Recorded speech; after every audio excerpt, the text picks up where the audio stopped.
Hi, this is Mark Campos. I'm here to talk about my last 5 activities for my video blog, number 9. Sorry it's a little bit late, but I had one activity that happened last night, so I had to delay this video. But let's get started. One of the things I went to was I did a site council meeting at our high school with our high school principal. This was an informal, informational meeting that consisted of parents, teachers, and a couple students. And they talked about various things that are happening at the school, items that were discussed about the one-to-one iPad implementation that's going to take place here probably next year. This is the first year that teachers were able to use iPads in the classroom, not the students, but they did have a few mobile iPad carts that students were able to use in class. But they had one class be the test group for the one-to-one iPad implementation there the last couple weeks of school to kind of get some potential problems out of the way, a couple bugs that popped up, try to get them fixed. But talked to the parents about that, so the parents had maybe some questions or concerns. They brought it up at this meeting. Other things talked about pre-enrollment, how that was going to take place, what it was going to look like for the students coming back to school. Also talked about the big budget cuts that are happening at our district and what that meant going forward from that point on. I've talked about the open positions that were available at the high school, a couple math positions.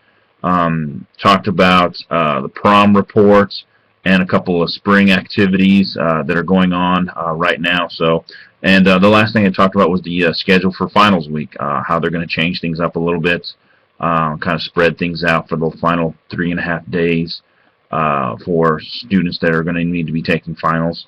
It was a good way to gather information, input from parents and teachers and also students about some things that are happening at the school. Next activity I did is I helped to prepare and run our big home track invitational meet. We had a difficult time earlier this spring trying to find a timing crew that was going to help run our meet for us. The group that normally does it kind of overbooked and were not able to come, so we had to scrounge around trying to find somebody. We were prepared to recruit 16 individuals, each with stopwatches if we had to, but we were able to find a new company that started timing this year at a Tribune, so they came and they did an excellent job. But I was actually there to help set up there for the events the day before, kind of mark things off, get everything ready, prepare all the field event stations, make sure they had everything that they needed. Day of the meets, kind of supervise all the field events, the jumping and the throwing events, to make sure everything was going okay. We did have a little bit of a incident. We had a little old lady come and yell at us because she thought one of the workers was being rude to her. So whatever. But it was kind of interesting and kind of funny. But once the running event started, I was at the finish line working with that new timing crew, getting everything going smoothly. Everything ran great except for the second to last race. The starter forgot to take the timing device out with him, so that was one race that was not timed by the timing crew, but we were able to figure out times with the camera and finishes and everything, so that was good that we were able to do that. Next event is I sat in on one of the coaches' evaluations. This was a coach that coaches cross country. Our athletic director kind of delayed on getting his evaluation to him, so I was able to sit in on that. And it was I talked about different things. I talked about numbers for next year, how things are going to look. Hopefully there's going to be an increase in girl participants for cross country for next year. Talked about budget concerns and how that might affect practices and meets for next year. They took a look at equipment, if there's anything that they need, uniforms, everything looked great. There was some talk about middle school cross country being started at that level, but yeah, I think it's kind of fizzled out with budget cuts and everything. I don't think they want to go down that road. They also talked about change in schedule next year. With our change in classification, there's no longer a need for us to go run at Lawrence at Rimrock, since that's not where our state site's going to be anymore for our classification. So talked about changing that, getting back to Stanton County meet, or possibly going to Wamego to meet there during the season. So pretty informal for this evaluation. You know, it was pretty simple and easy. A coach that's been there for quite a long time. Next activity I did, I attended a community roundtable. This is something that happened last night.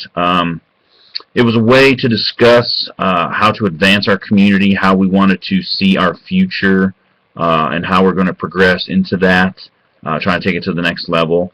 It was kind of cool because they brought in different sectors of the community, businesses, government, school system, and human resources, different aspects of that. So kind of brought those four together.